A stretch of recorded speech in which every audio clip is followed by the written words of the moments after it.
Right. So அப்ப கவனிங்க. So இப்ப நம்ம பார்க்க போற விடயம் என்னன்னு சொன்னா, ஒரு HTML-ல வந்து இணைப்புகளை வந்து நம்ம எப்படி ஏற்படுத்துறது, அதாவது இதை இணைப்புகள் ஹைப்பர் லிங்க்ஸ் வந்து நம்ம எப்படி ஏற்படுத்துறது, அல்லது வந்து நம்ம எங்கர் ஒட்டு அப்படின்னு சொல்லி ஒரு விடயத்தை பார்க்க போறோம். இந்த எங்கர் ஒட்டை பயன்படுத்தி நம்ம என்ன செய்யலாம், இந்த எங்கர் ஒட்டை பயன்படுத்தி நம்ம என்ன மாதிரியான விடயங்களை வந்து செய்யலாம் அப்படின்னு சொன்னா, நீங்க வந்து இமேஜை லிங்க் பண்ணி வைக்கலாம். சரியா? சோ இது எப்படின்னு சொன்னா, நம்ம ஏற்கனவே நம்ம பார்த்த ஒட்டுகள் வந்து நம்மளோட வெப்சைட்ல வந்து நேரடி அந்த வீடியோக்கள் வந்து அந்த இமேஜ்னா இமேஜ் வந்து நமக்கு தெரியும், ஆடியோன்ஸ்னா ஆடியோங்கிறது வந்து நம்ம வெப்சைட்ல வந்து தெரியும். ஸோ நம்ம ஜஸ்ட் அதை கிளிக் பண்ணினோம்னா அது பிளே ஆகி நமக்கு வேலை செய்யும். ஒரு வீடியோன்ஸ்னா அதை நம்ம பிளே பண்ணும்போது அது வேலை செய்யும். இப்போ நம்ம இதுக்கு முதல் பார்த்தோம் தானே, வீடியோ டெக் பார்த்தோம், எம்பெட் டெக் பார்த்தோம், ஆப்ஜெக்ட் டெக்னு சொல்லி பார்த்துருந்தோம் தானே. அதுலயெல்லாம் வந்து நம்ம வெப்சைட்ல ஆட்டோமேட்டிக்கா அந்த யூடியூப்ல தெரியுற மாதிரி நம்ம வீடியோ தெரியும். அதை நம்ம கிளிக் பண்ணக்கோல, அதை பிளே பண்ணக்கோல அது வேலை செய்யக்கூடிய மாதிரி இருக்கும். இப்போ இந்த எங்கர் ஒட்டுங்கிறது வந்து அதுல இருந்து கொஞ்சம் வித்தியாசப்பட்டது. அதாவது நமக்கு வந்து ஏதாச்சும் ஒரு பேர் அல்லது ஏதாச்சும் ஒரு சொல்ல வந்து நம்ம கிளிக் பண்ணும்போது அந்த வீடியோ வந்து ஓப்பன் ஆகக்கூடிய மாதிரி இருக்கும். இப்ப நேரடியா நம்மளோட வெப்சைட்டுக்கு உள்ள வந்து நமக்கு அந்த வீடியோ தெரியாது. விளங்க சொல்றது, நேரடியா அந்த வீடியோ வந்து நமக்கு தெரிய மாட்டாது. அதாவது நம்ம ஏதாச்சும் ஒரு பிக்சரு அல்லது ஏதாச்சும் ஒரு சொல்ல வந்து நம்ம கிளிக் பண்ண போல அந்த வீடியோ வந்து நமக்கு என்ன செய்யணும்னா ஓப்பன் ஆகும். அதுதான் வந்து அந்த இணைப்புன்னு சொல்லுது. விளங்க சொல்றது, அது நம்ம வீடியோ ஆடியோ அது ஒரு யூஆர்ல இருக்கணும். அதாவது நம்ம ஒரு கூகுளுடைய லிங்கை வந்து ஒரு கூகுள் வெப்சைட் அதனுடைய லிங்கை வந்து நாம கொடுத்து வைக்கலாம். HTML இருக்கலாம், PDF இருக்கலாம், இப்படி நிறைய ஃபைல்ஸை வந்து நாம இதுல லிங்க் பண்ணி வைக்கலாம். ஆனா நல்லா ஞாபகம் கொள்ளுங்க, இது எப்படி ஓப்பன் ஆகும்னு சொன்னா, நம்ம ஏதாச்சும் ஒரு பேரையோ ஒரு சொல் அல்லது ஒரு வசனமாக இருக்கலாம், அது எப்படி வேணா நம்ம லிங்க் பண்ணி, ஏன்னா ஒரு பிக்சர்ல கூட நம்ம லிங்க் பண்ணி வைக்கலாம். அதாவது அதை நீங்க கிளிக் பண்ணும் போதுதான் அந்த நீங்க குறிப்பிட்ட அந்த வீடியோவோ அந்த வெப்சைட்டோ ஓப்பன் ஆகக்கூடிய மாதிரி இருக்கும். ஸோ நான் செய்து காட்டக்குள்ள உங்களுக்கு விளங்கும் பாருங்க. ரைட், இதெல்லாம் எக்ஸாம் கொஞ்சம் முக்கியம். ரைட், இங்க வந்து ஆரம்ப ஒட்டு முடிவு ஒட்டுகளும் இருக்குன்னு, இங்க வந்து ஆரம்ப முடிவு ஒட்டுகள் வந்து இருக்கும். ஸோ நம்ம ஒரு இணைப்பில் வந்து நம்ம சொடக்கம் செய்யும் போது இன்னொரு ஆவணத்திற்கு செல்ல முடியும். அதை நம்ம குறிப்பிட்ட அந்த வீடியோ வந்து அல்லது வீடியோ நம்ம லிங்க் பண்ணி வைக்கலாம், ஆடியோக்குள்ள வந்து நம்ம லிங்க் பண்ணி வைக்கலாம். நம்ம அதை ஒரு சொல்லிலேயோ அல்லது ஏதாச்சும் ஒரு ஆவணத்துல வந்து நம்ம கிளிக் செய்யும் போதோ நம்ம அந்த குறிப்பிட்ட அந்த லிங்குக்கு போகக்கூடிய மாதிரி இருக்கும். அதை வந்து உங்களுக்கு ப்ராக்டிக்கலா செய்து காட்டக்குள்ள வந்து உங்களுக்கு இன்னும் புரியும். அப்ப இதுக்கு வந்து நம்ம இந்த எங்கர் ஒட்டுக்கு வந்து நம்ம இப்படி ஒரு ஏன்னு சொல்லக்கூடிய ஒரு ஒட்டை யூஸ் பண்ணணும். இப்படி எங்கர்ன்னு சொல்லி நம்ம முழுசா டைப் பண்ண மாட்டோம். அதை வந்து நம்ம சுருக்கமா வந்து இப்படி இந்த ஏன்னு சொல்லக்கூடிய ஒட்டுக்களை வந்து நம்ம பயன்படுத்துவோம். ஸோ அதுக்குள்ள வந்து நம்ம ரெண்டு பண்புகள் யூஸ் பண்ணுவோம். ஒன்று வந்து ஹெராப், எல்லாம் ஒரு பண்பை நம்ம யூஸ் பண்ணுவோம். இன்னொன்று வந்து டாக்கெட் சொல்லக்கூடிய சில பண்புகள் வந்து நம்ம யூஸ் பண்ணுவோம். ரைட், அது எப்படின்னு சொல்லி பார்ப்போம். சரி, அதுக்குள்ள வந்து நம்ம ஹெராப்னு சொல்லக்கூடிய இந்த பண்பை வந்து நம்ம எப்படி யூஸ் பண்றது, அதே நேரம் வந்து இந்த டாக்கெட்னு சொல்லக்கூடிய பண்பையும் வந்து எப்படி யூஸ் பண்றது என்று பார்ப்போம். ரைட், இப்ப நாம என்ன செய்ய போறோம்னா, என்னுடைய HTML பேஜுக்கு வந்திருக்கேன். சரி, HTML பேஜுக்கு வந்திருக்கு. இங்க வளமைய மாதிரி HTML இருக்கு, ஹெட்டிங் ஹெட் டெக் இருக்கு, பாடி டெக் இருக்கு. Right, okay. இப்போ இதுக்குள்ள என்ன செய்ய போறோம்னு சொன்னா, இந்த எங்கர் டெக்குக்கு வந்து நம்ம எதை யூஸ் பண்ணோம்னா ஏ அப்படிங்கிறத வந்து நம்ம யூஸ் பண்ணுவோம். அதை வந்து க்ளோஸ் பண்ணுவோம். இந்த எப்படி நம்ம இந்த ஏங்கிற டெக்கை வந்து எப்படி ஆரம்பிச்சோமோ அதே மாதிரி அந்த ஏங்கிற டெக்கை வந்து நீங்க க்ளோஸ் பண்ணணும். ஏன்னா எக்ஸாம் பேப்பர் கேள்வியில வந்து நீங்க கவனமா வந்து பார்க்கணும். ரைட், ஏன்னா இந்த எங்கர் டெக்குக்கு ஆரம்பமும் இருக்கு, முடிவும் இருக்கக்கூடிய மாதிரி இருக்கு. இதுல வந்து நம்ம என்ன செய்ய போறோம்னு சொன்னா, இதுக்குள்ள வந்து நம்ம என்ன செய்ய போறோம்னா, ஏதாச்சும் ஒரு வசனமோ ஏதாச்சும் ஒரு சொல்ல வந்து நான் இதுல டைப் பண்ண போறேன். இப்போதைக்கு வந்து நான் ஹலோ வேர்ல்டு அப்படின்னு சொல்லி நான் ஒரு வசனத்தை வந்து டைப் பண்ணியிருக்கேன். ரைட், ஹலோ வேர்ல்டுன்னு சொல்லக்கூடிய ஒரு சொல்ல வந்து நான் டைப் பண்ணியிருக்கேன். சரியா, நீங்க MCQ கேள்வி கடந்த கால வினாக்கள் எல்லாம் பார்க்கும்போது அவங்க அந்த எவ்வளவு துல்லியமா கேள்வி கேட்கிறாங்கிற கான்செப்ட் வந்து உங்களுக்கு புரிய வரும். ரைட், இப்ப இந்த ஹலோங்கிற சொல்ல வந்து நான் கிளிக் பண்ணினா எனக்கு என்ன ஓப்பன் ஆகணும், அதாவது என்ன ஏதாச்சும் இந்த வெப்சைட்டோ அல்லது எந்த வீடியோ வந்து ஓப்பன் ஆகணும்ங்கிறத வந்து நான் எங்க கொடுக்கணும் அப்படின்னு சொன்னா, இந்த ஆரம்ப எங்கர் டெக்கு உள்ள வந்து நான் கொடுக்கணும். அதுக்கு நம்ம என்ன செய்யணும்னா ஹெராப் அப்படின்னு சொல்லக்கூடிய REF அப்படின்னு சொல்லக்கூடிய ஒரு பண்பை வந்து நம்ம பயன்படுத்துவோம். அந்த பண்புக்குள்ள வந்து ஒரு டபுள் கொட்டேஷன்ஸ், ஒரு ஈக்குவல் போட்டு அந்த டபுள் கொட்டேஷன்ஸ்க்கு உள்ளதான் நம்ம என்ன செய்யணும்டா நமக்கு தேவையான அந்த லிங்கை வந்து நம்ம கொடுப்பாங்க. இப்ப உதாரணத்துக்கு வந்து நான் வந்து இதுல கவனிச்சு கொள்ளுங்க, google.com அப்படியே நான் டைப் பண்றேன். சரியா, இதான் நமக்கு google.com ஓப்பன் ஆகுது. அதனுடைய லிங்க் வந்து பாருங்க இந்த இடத்துல இருக்கு. இதை நான் அப்படியே காப்பி பண்றேன்னா, இதை வந்து அப்படியே என்ன செய்யறேன், காப்பி பண்றேன்னா இதை அப்படியே காப்பி பண்ணிட்டு இதை நான் க்ளோஸ் பண்றேன்.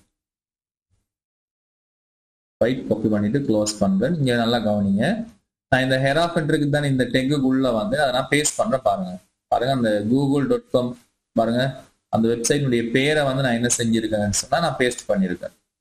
ஓகே, ஜஸ்ட் நான் இதை சேவ் பண்ணிட்டு என்னுடைய ப்ரௌசருக்கு போய் நான் ரீஃப்ரெஷ் பண்றேன். சரி, நல்லா கவனிங்க. இப்போ இங்க நமக்கு என்ன இருக்கு அப்படின்னு சொன்னா பாருங்க, நமக்கு அந்த ஹலோ வேர்ல்டுன்னு சொல்லி மட்டும் தான் இருக்கு. அதுக்கிட்ட நான் என்ன மவுஸை கொண்டு போனோம்னா பாருங்க, ஒரு ஒரு ஹேண்ட், ஒரு கை மாதிரியான ஒரு சிம்பிளா அது என்ன செய்யறதுன்னா மாறுது. பாத்தீங்கன்னா நான் அந்த ஹலோ வேர்ல்டுக்குள்ள, அந்த ஹலோ வேர்ல்டுன்னு சொல்லக்கூடிய அந்த சொல்லுக்கிட்ட வந்து நான் இதை கொண்டு போகும்போது என்ன செய்யுதுன்னு கேட்டா இப்படி அந்த கை மாதிரி மாறுது. இப்ப நான் இதை கிளிக் பண்ணினேன்னு சொன்னா பாருங்க, அந்த கூகுளுடைய அந்த வெப்சைட் வந்து எனக்கு லோட் ஆகுது. பாத்தீங்களா, கூகுளுடைய வெப்சைட் வந்து லோட் ஆகுது. ஸோ நல்லா புரிஞ்சு கொள்ளுங்க. ஸோ நான் எந்த பேஜில் இருக்கேன் பாருங்க, அதே பேஜில் வந்து பாருங்க, நான் இந்த ஹலோ வேர்ல்டு சொல்லக்கூடிய இந்த சொல்ல வந்து நான் கிளிக் பண்ணின உடனே எனக்கு என்ன செய்யுதுன்னு கேட்டா பாருங்க, அந்த கூகுள்னு சொல்ல அந்த வெப்சைட் வந்து நமக்கு என்ன செய்யுதுன்னா லோட் ஆகுது. இப்ப நம்ம அப்ப இதுல இருந்து உங்களுக்கு ஒரு ஐடியா வந்துருக்கு. அப்ப கூகுள், யூடியூப் இப்படி பார்த்து நீங்க நிறைய லிங்கை வந்து நீங்க என்ன செய்யலாம்னு சொன்னா நீங்க இதுல கொடுத்து வைக்கலாம். இப்ப உதாரணத்துக்கு வந்து நம்ம இதுல வந்து நான் ரிசல்ட் அப்படின்னு கொடுப்பேன். சரியா, ரிசல்ட் இந்த மாதிரி ஓஎல் ரிசல்ட் வந்து வெளியாயிடுச்சு. இப்ப நான் அந்த ரிசல்ட் பாருங்க இந்த வெப்சைட் இருக்கு. சரி, இந்த வெப்சைட் நான் கிளிக் பண்ணி அதனுடைய லிங்கை பாருங்க என்ன இருக்கு. அந்த லிங்கை வந்து நான் என்ன செய்யறேன் அப்படின்னு சொன்னா காப்பி பண்றேன். அந்த லிங்க் என்ன செய்யறேன், காப்பி பண்றேன்னா காப்பி பண்ணிட்டு இப்ப நான் இந்த கூகுள் இருக்குதானே, இந்த கூகுள் இதை வந்து நான் அழிச்சு விடுறேன். சரியா, அழிச்சிட்டு அந்த காப்பி பண்ண வெப்சைட் அந்த லிங்கை வந்து நான் என்ன செஞ்சீங்கன்னா பேஸ்ட் பண்ணிருக்கேன். இதை வந்து நான் ஜஸ்ட் சேவ் பண்றேன். அப்புறம் ஜஸ்ட் வெயிட் பண்ணுங்க, நம்மளோட ப்ரௌசர்ல போயிட்டு ஓகே இதை வந்து இப்போ ரீஃப்ரெஷ் பண்ணுவோம். ரைட், பாருங்க நல்லா கவனிங்க. இப்ப இதான் நல்லா கவனிச்சுக்கணும். இங்க ஹலோ வேர்ல்டு கூடிய இந்த சொல் வந்து இருக்குதான், அந்த சொல் வந்து தான் நமக்கு என்ன செய்யுதுன்னு சொன்னா நம்மளுடைய ப்ரௌசர்ல வந்து ஷோ ஆகும். இப்ப நான் இதை கிளிக் பண்ணின உடனே நான் இந்த பாருங்க நான் கொடுத்துருக்கிற அந்த லிங்க் வந்து நமக்கு என்ன செய்யணும்னா அது வந்து ஓப்பன் ஆகுமே. அந்த லிங்க் வந்து அதே பேஜ்ல வந்து என்ன செய்யணும்னா ஓப்பன் ஆகும். பாருங்க, அதை கிளிக் பண்ண உடனே அந்த பேஜ் வந்து ஓப்பன் ஆகுது. அப்ப நம்ம நிறைய URL வந்து கொடுக்கலாம். இப்ப இதே மாதிரி வந்து நம்ம வீடியோ ஓப்பன் ஆகுற மாதிரியும் ஒரு பிக்சர் ஓப்பன் ஆகுற மாதிரி நம்ம கொடுக்கலாம். ஸோ அதுக்கு முதல் வந்து நம்ம என்ன செய்வோம் அப்படின்னு சொன்னா இன்னொரு விடயத்தை பார்க்கணும். என்ன அப்படின்னு சொன்னா நம்ம டார்கெட் அப்படின்னு சொல்லி ஒரு பண்பு இருக்கு. அந்த டார்கெட் சொல்லக்கூடிய அந்த பண்புக்கு வந்து நம்ம என்ன செய்யணும்னு கேட்டா பிளாங்க் அப்படின்னு சொல்லி ஒரு பெருமதியை வந்து நம்ம கொடுப்போம். அது ஏன் அப்படி கொடுக்குறதுன்னு சொல்லி பார்ப்போம். நம்ம மேலதிகமா ஒரு பண்பு நான் இந்த இடத்துல யூஸ் பண்ண போறோம். பாருங்க, நான் கொஞ்சம் கீழே எடுக்கேன். சரியா, நமக்கு கொஞ்சம் இது ஒரு லைன்ல இருக்கு. சரி, தொடர்ச்சியா டைப் பண்றேனே, மூவ் ஆயிட்டு டார்கெட். சரியா, டார்கெட் ஈக்குவல் கொடுத்துட்டு டபுள் கொட்டேஷன்ஸ்க்கு உள்ள வந்து ஒரு அண்டர் ஸ்கோர். சரியா, ஒரு அண்டர் ஸ்கோர் போட்டுட்டு பிளாங்க் அப்படின்னு நான் கொடுத்துருக்கேன். பிளாங்க் அப்படின்னு கொடுத்துருக்கேன். சரியா, இதை கொடுத்துட்டு நல்லா கவனிக்கணும். டெஸ்ட் இருந்ததுக்கு இதுக்கு ரொம்ப கொஞ்சம் வித்தியாசம் இருக்கு. இப்ப இதை ரீஃப்ரெஷ் பண்றேன்னா இதை ரீஃப்ரெஷ் பண்றேன். ரீஃப்ரெஷ் பண்ணி இப்ப எனக்கு வந்து என்னுடைய ப்ரௌசர்ல வந்து இந்த ஹலோ வேர்ல்டு என்று சொல்லக்கூடிய அந்த சொல் மட்டும் தான் எனக்கு இங்க ஷோ ஆகுது. இப்ப நான் இந்த லிங்கை நான் கிளிக் பண்ணினா எனக்கு வந்து இந்த நியூ டெப்ல வந்து ஓப்பன் ஆகும். நியூ டெப் இப்படி ஓப்பன் ஆகுதானே, இதைத்தான் நம்ம நியூ டெப்னு சொல்றோம். அதாவது அதே பேஜ்ல ஓப்பன் ஆகாம, இதுக்கு முதல்ல என்ன நடந்துச்சுன்னு சொன்னா நான் எந்த பேஜ்ல வந்து நான் கிளிக் பண்றேனோ அதே பேஜ்ல தான் லோட் ஆகி ஓப்பன் ஆயிடுச்சு. அந்த டார்கெட் பிளாங்க்ங்கிறத வந்து நான் யூஸ் பண்ணதுக்கு பிறகு என்ன நடக்குதுன்னு பாருங்க. இதை நான் கிளிக் பண்ணின உடனே பாருங்க எனக்கு அந்த நியூ பேஜ்ல ஓப்பன் ஆகுது. விளங்குதான் உங்களுக்கு, நியூ விண்டோ அல்லது நியூ டெப்னு சொல்லலாம். இந்த நியூ டேப்ல ஓப்பன், இந்த டேப்ல பாருங்க, இந்த டேப்ல வந்து அந்த ஹலோ வேர்ல்டுங்கிறது வந்து இருக்கு. அடுத்த புதுசா இருக்கிற டேப்ல தான் என்ன செஞ்சிருக்குன்னு சொன்னா நமக்கு அந்த நான் கொடுத்த அந்த லிங்க் வந்து ஓப்பன் ஆயிருக்கு. இது வந்து எக்ஸாம்ல வந்து எம்சிக்யூல வந்து இந்த கேள்வி எல்லாம் கேட்கறாங்க. புரியுதா?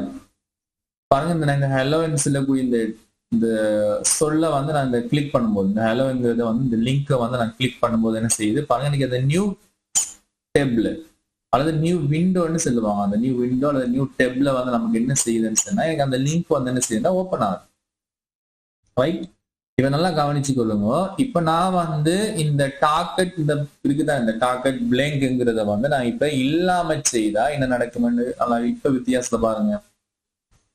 சேவ் பண்ணிட்டு நான் ஜஸ்ட் ப்ரௌசர்ல போயிட்டு ரீஃப்ரெஷ் பண்ணிட்டு இப்ப நான் இந்த ஹலோன்னு சொல்லக்கூடிய ஹலோ வேர்ல்டுன்னு சொல்லக்கூடிய இந்த லிங்கை வந்து நான் இப்ப கிளிக் பண்றேன் பாருங்க. அதே பேஜ் தான் லோட் ஆகும் பாருங்க.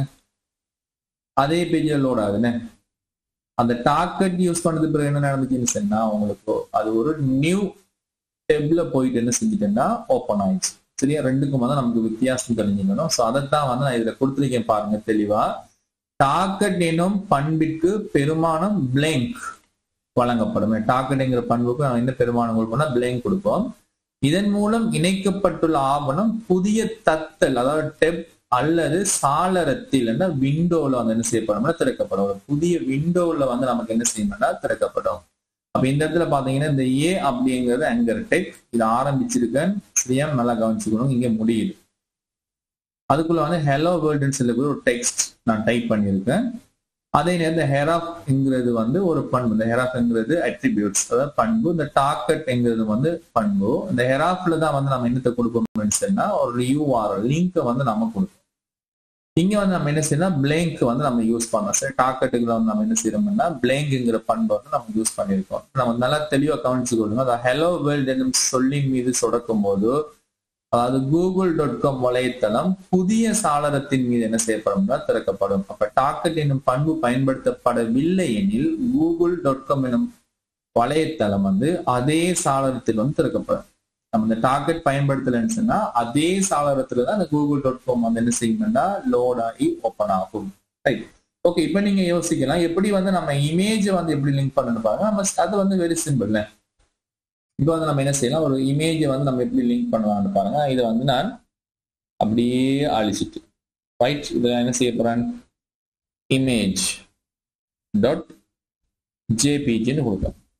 சரியா? இமேஜ் டாட் ஜேபி அதாவது என்னுடைய ப்ரௌசர்ல பாத்தீங்கன்னா ஒரு இமேஜ் இருக்கு. சரியா? இந்த இமேஜ் அதனுடைய பேர் வந்து இமேஜ் தான் வச்சிருக்கேன். நான் அதனுடைய பேர் வந்து இமேஜ் தான் வச்சிருக்கேன். ஸோ அதனாலதான் நம்ம இமேஜ் டாட் ஜேபிஜி என்கிற அதனுடைய நீட்சி. நான் ஜஸ்ட் இதை சேவ் பண்ணிட்டு நம்மளோட ப்ரௌசர்ல போயிட்டு நம்ம ரீஃப்ரெஷ் பண்ணினோம் அப்படின்னு சொன்னா கொஞ்சம் வெயிட் பண்ணுங்க. ரைட், நம்ம ரீஃப்ரெஷ் பண்ணிட்டு இப்போ இந்த ஹலோ வேர்ல்டு கிளிக் பண்ண உடனே பாருங்க எனக்கு அந்த இமேஜ் வந்து ஓப்பன் ஆகுது. புரியுது? அந்த இமேஜ் வந்து நமக்கு என்ன செய்யுதுன்னா ஓப்பன் ஆகக்கூடிய மாதிரி இருக்கு. ரைட்? அல்லது வந்து நம்ம வீடியோவை லிங்க் பண்ணி விடுறோம்னு சொன்னா அந்த வீடியோனுடைய பெயர் வந்து உங்களுக்கு தெரியும் என்னன்னு சொன்னா 3D அனிமேஷன்ஸ். நம்ம ஒரு வீடியோ வச்சிருக்கோம்.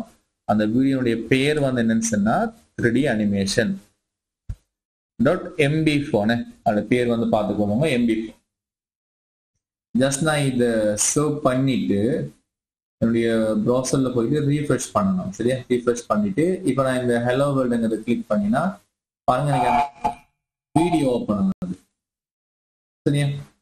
அப்ப இதுல இருந்து உங்களுக்கு என்ன புரியணும் அப்படின்னு சொன்னா அப்ப நம்ம இந்த எங்கர்டெக்கை பயன்படுத்தி நம்ம என்ன செய்யலாம், video, audio, image, URL, text file, HTML ஃபைல்னு சொல்லி நிறைய விஷயங்களை வந்து நம்ம இங்க என்ன செய்யலாம்னா லிங்க் பண்ணலாம். ரைட்?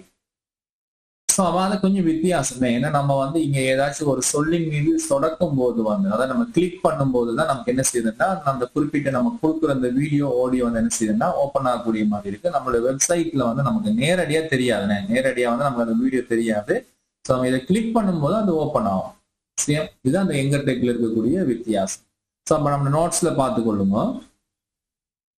பாருங்க எங்கர் ஒட்டுக்குள்ள வந்து நம்ம எப்படி வந்து ஒரு PDF ஃபைல வந்து நம்ம எப்படி லிங்க் பண்ணணும்னு கொடுத்தீங்க பாருங்க. அதாவது ALI சீக்வன்ஸ்ல ஒரு PDF ஃபைல வந்து நம்ம எப்படி கொடுத்துருக்கோம். இங்க வந்து டார்கெட் பிளாங்க் கொடுத்துருக்கோம். அதாவது ஒரு புதிய விண்டோல வந்து ஓப்பன் ஆகுற மாதிரி கொடுத்துருக்கேன். அதே மாதிரி வந்து ஒரு எங்கர் ஒட்டினை பயன்படுத்தி ஒரு வீடியோ வந்து நம்ம எப்படி லிங்க் பண்றது என்கிற கான்செப்டிங் வந்து நம்ம செஞ்சிருக்கோம்னா இங்கே கொடுத்துருக்கோம். ரைட்?